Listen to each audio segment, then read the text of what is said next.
pito nagbabanat ng buto sa mainit na siyudad sa bansa ng Arabiano.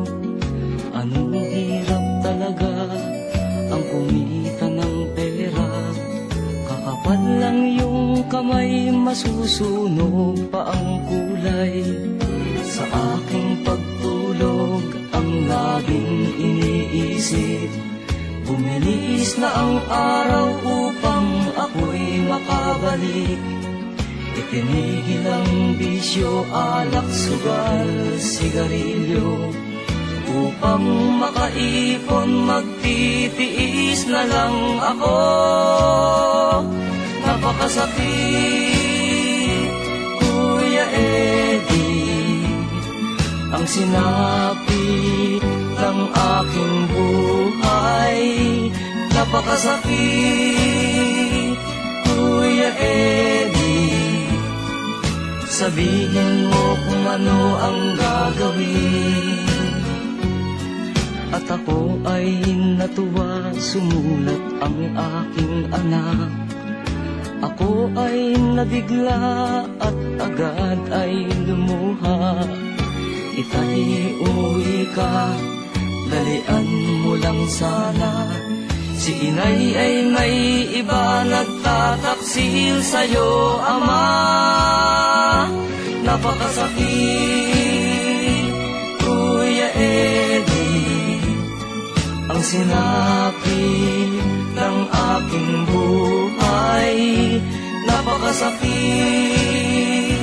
Kuya Eddie, sabihin mo kung ano ang gagawin.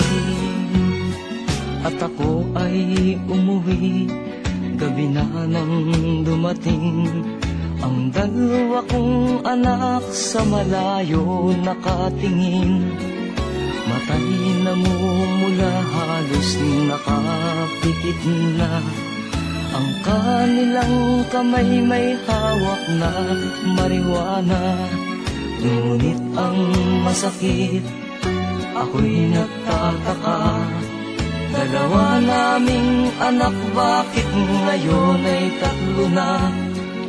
Mahal kong asawa, may kasama na siyang iba. Anong lupit naman, dala pa ang aking pera. Napakasakit,